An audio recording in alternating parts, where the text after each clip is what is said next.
आदरणीय पत्रकार बंधुओं, आज डोगरा सदर सभा की तरफ से फिर आपके साथ रूबरू होने का चांस मिला है।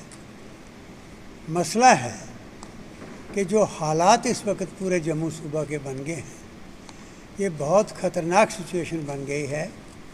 ऐसा कभी नहीं हुआ कि जम्मू प्रोविंस पूरी तरह से इन्वॉल्व हो गया और इंटेलिजेंस का इतना फेलियर हो कि पता नहीं लग रहा कि हो क्या रहा है। अब जो मछेड़ी में हुआ, लोहाई मल्हार में या बाकी रियासी में हुआ, पुंछ में हुआ, राजौरी में हुआ, और ये घटनाएं जो एक दूसरे के बाद घटती जा रही हैं, ये बहुत ख़तरनाक इंडिकेशन है एक आने वाले वक्त की।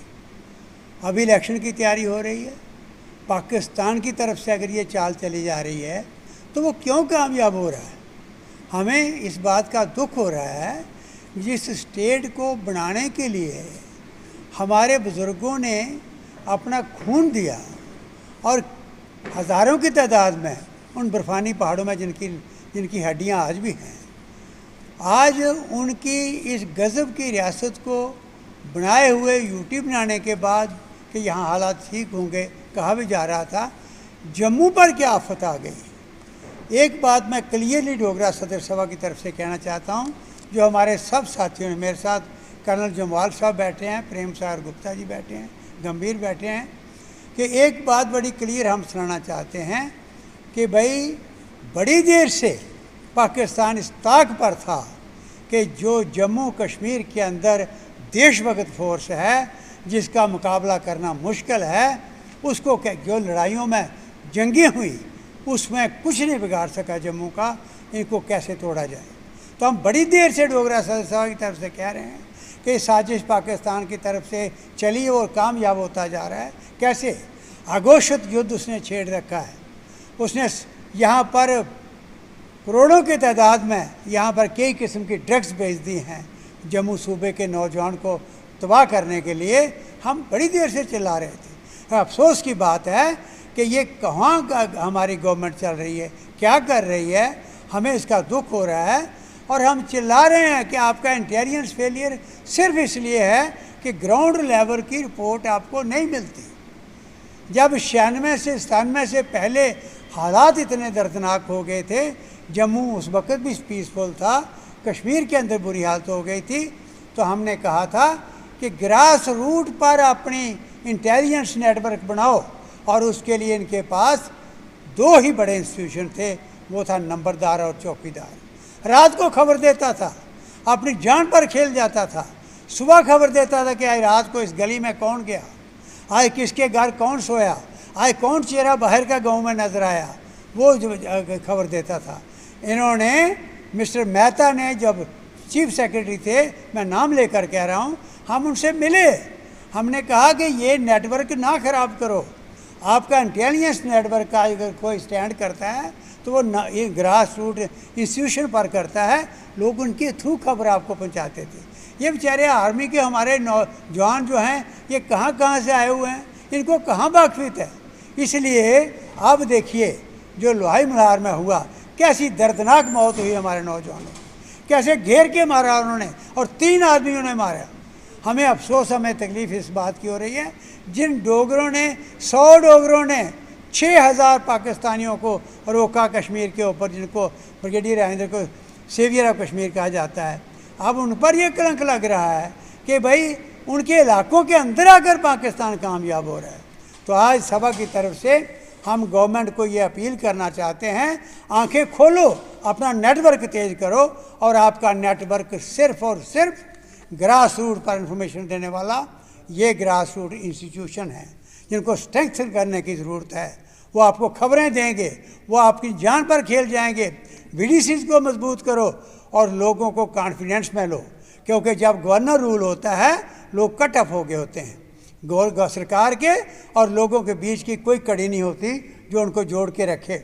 इसलिए आज जितने भी इंस्टीट्यूशन हैं वो डिफंक्ट पड़े हुए हैं, असेंबली से लेकर नीचे ग्रास रूट तक।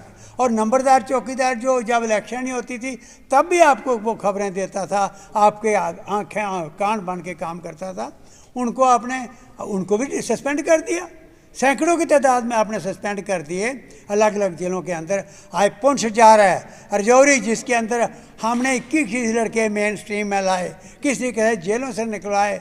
हिंदुस्तान का होम मिनिस्टर वहाँ पर पहुँचे, ह्यूमन रिसोर्स मिनिस्टर पहुँचे और दिल्ली में हमारी मीटिंगें हुई। किस तरीके से पुंछ रजौरी के हालात ठीक किए।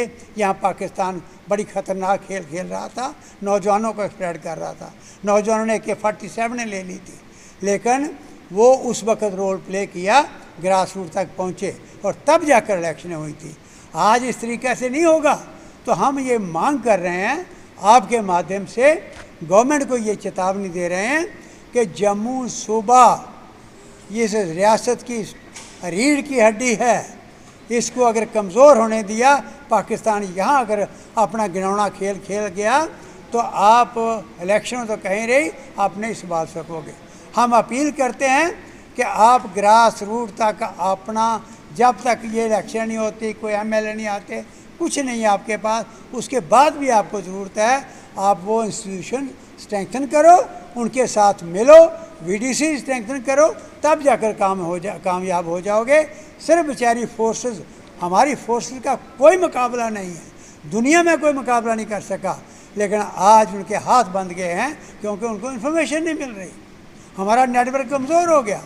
इसलिए आज हम आपके माध्यम से गवर्नमेंट को ये अपील करना चाहते हैं, मेहरबानी करके इलेक्शन आपने अनाउंस की है, आपको पता है दुश्मन सिर पर बैठा हुआ है, वो नहीं होने देगा, नहीं पीसफुल एटमॉस्फेयर बनने देगा।